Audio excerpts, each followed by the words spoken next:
సరే. Okay. Hello hello, నమస్తే అండి. నమస్తే అండి, మీ పేరు?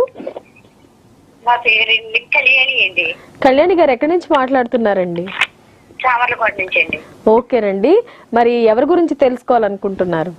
మా అమ్మాయి గురించి అండి. ఆ అమ్మాయికి పేరు కళ్యాణి అండి. ఆ అమ్మాయికి బాగోలేదండి పరిస్థితి. పెళ్లి సంబంధాలు చూస్తున్నామండి, కానీ కుదిరినా మా పిల్లలు వేరేగా మాట్లాడుతున్నారు, చేసుకొని వాస్తు ప్రకారంగా దోషాలు గట్రా ఉన్నాయండి. రెండు ఏదో అడుగుదామనేసి అండి. చెప్పండి అమ్మా, పుట్టిన తేదీ చెప్పండి. ఆగస్టు నెల 24వ తారీఖు 2003 అండి. ఆగస్టు 24, 2003 అండి. ఓకే. టైం అమ్మా? టైం 11:55 అండి. ఉదయం అమ్మా, సాయంత్రమా? ఉదయం అండి. 11:55. ఓకేనమ్మా, మీ పాప పేరు కళ్యాణి అంటున్నారు?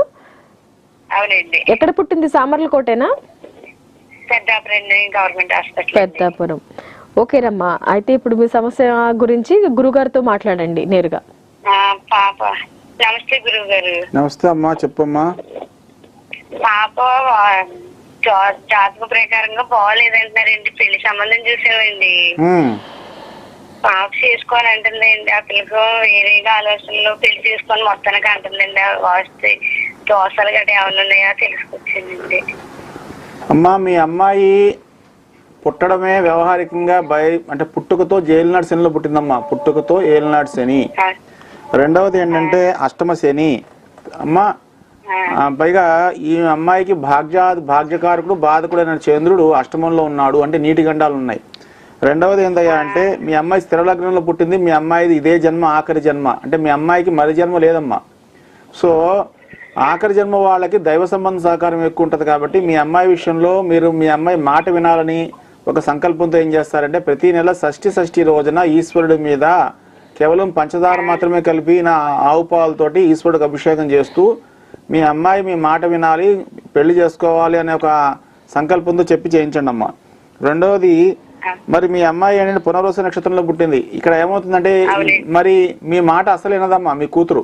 ఎందుకంటే మీరు మీ అమ్మాయి మాట మీరు వినరు, మీ మాట మీ అమ్మాయి వినదు. అయితే మీ అమ్మాయికి ఏంటంటే కొంత రాములవారి నక్షత్రంలో పుట్టింది. దీనికి అధిపతి గురువు అండి. ఏంటంటే నాకు అన్నీ తెలుసు అనే ధోరణితోనే మాట్లాడుతుంది మీ అమ్మాయి. కాబట్టి మీ అమ్మాయిని ఏం చేయాలంటే కంపల్సరీ ప్రతి నెల షష్ఠి రోజున మానకుండా అభిషేకం చేయించండి. రెండవది, వృశ్చిక లగ్నంలో పుట్టింది కాబట్టి ఆంజనేయ స్వామికి ఏం చేయాలి, నెలకొక మంగళవారం సింధూరం పూయించండి. ఆ సింధూరం పూయించడం వల్ల మీ అమ్మాయికి అంగారకుడు అనుగ్రహం కలిగి అంగారకుడు వల్ల వచ్చే దోషాలు తొలగి ఖచ్చితంగా వివాహం అనేది జరుగుతుందమ్మా.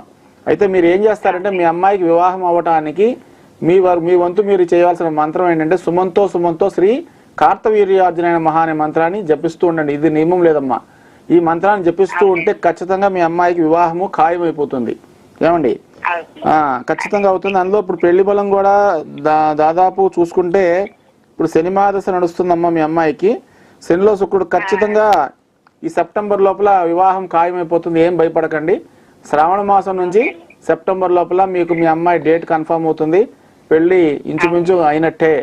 అయితే మీరు ఏం చేస్తారంటే ఈ టైం ఎక్కువ ఉంది కాబట్టి మనకి ఇది ఏప్రిల్ కదమ్మా, ఇంకా 5 నెలలు వ్యవధి ఉంది. ఈ 5 నెలల్లో ప్రతి షష్ఠి రోజున మీరు శివుడికి అభిషేకం చేస్తుండండి. సుమంతో శ్రీ కార్తవీర్యార్జున నమః అనే మంత్రాన్ని మానకుండా జపించండి. ఖచ్చితంగా మీ అమ్మాయి పెళ్లికి రాజీ అవుతుంది. ఓకేనండి, మీకు కూడా జ్యోతిష పరంగా ఎలాంటి సమస్యలు ఉన్నా సరే స్క్రీన్